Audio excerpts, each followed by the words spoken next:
Heute zeige ich euch ein mögliches Problem bei den Radnaben aus China und was es daran zu verbessern gibt, um die Sicherheit eures Bikes zu erhöhen. Das und vieles mehr beim DachsTobi.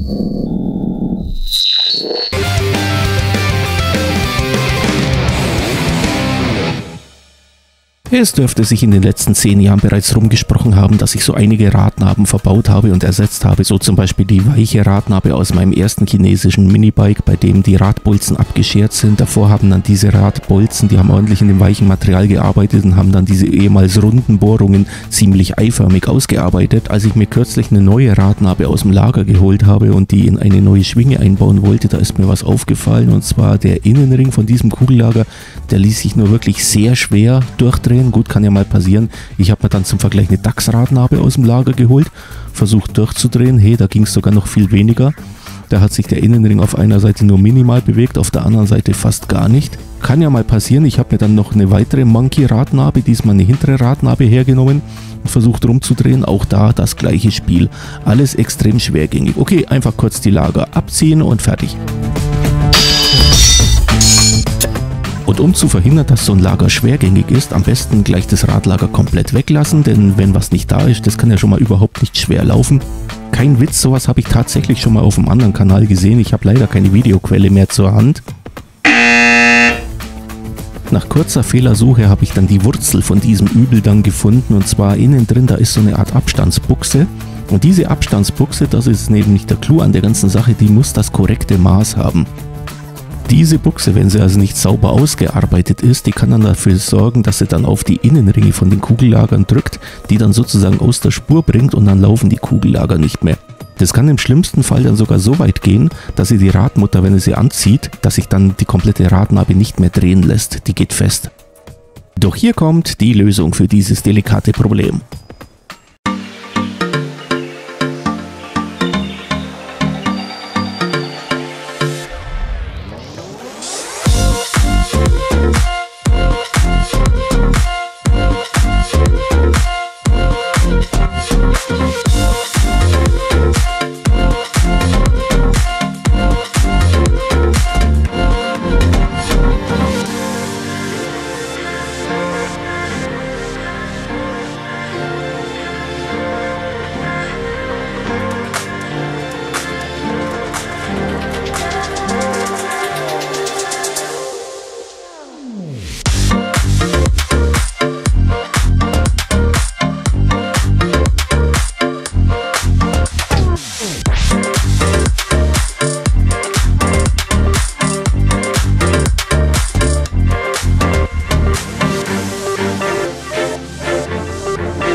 Sehr sexy.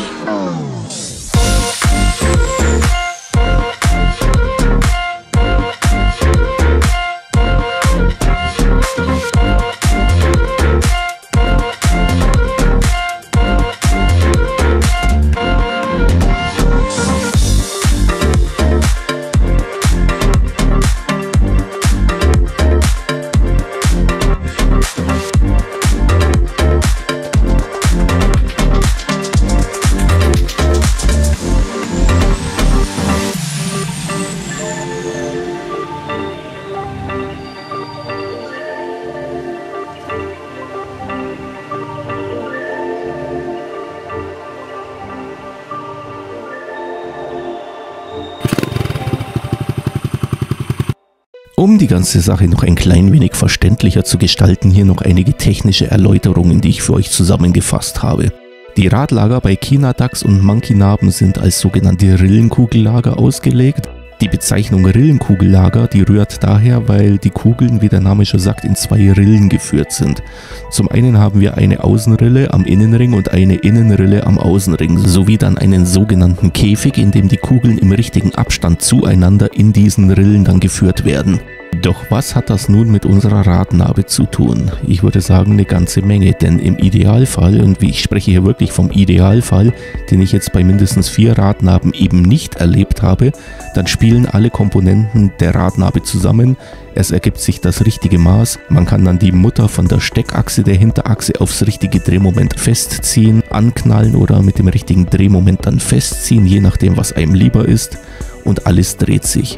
Und wie ich bereits erläutert habe, das ist wirklich der Idealfall, den ich eben in 4 Fällen noch nicht erlebt habe, den ich aber dann durch eigene Nacharbeiten und Modifikationen dann selber erreicht habe. Wenn wir uns an dieser Stelle mal den schematischen Aufbau einer solchen Radnabe genauer betrachten, dann sehen wir folgende Komponenten. Wir haben zum einen die Radnabe an sich. In diese Radnabe, das sind 2 Lagersitze eingearbeitet, wo also dann später die Rillenkugellager dann eingesetzt werden. Zwischen diese beiden Rillenkugellager kommt dann diese besagte Abstandsbuchse und zu guter Letzt wird dann eben die Steckachse von der Hinterachse oder Vorderachse dann durch die Radlager und durch diese Abstandsbuchse dann hindurchgeführt. Letzten Endes wird dann die Radmutter noch angezogen, hoffentlich mit dem richtigen Drehmoment.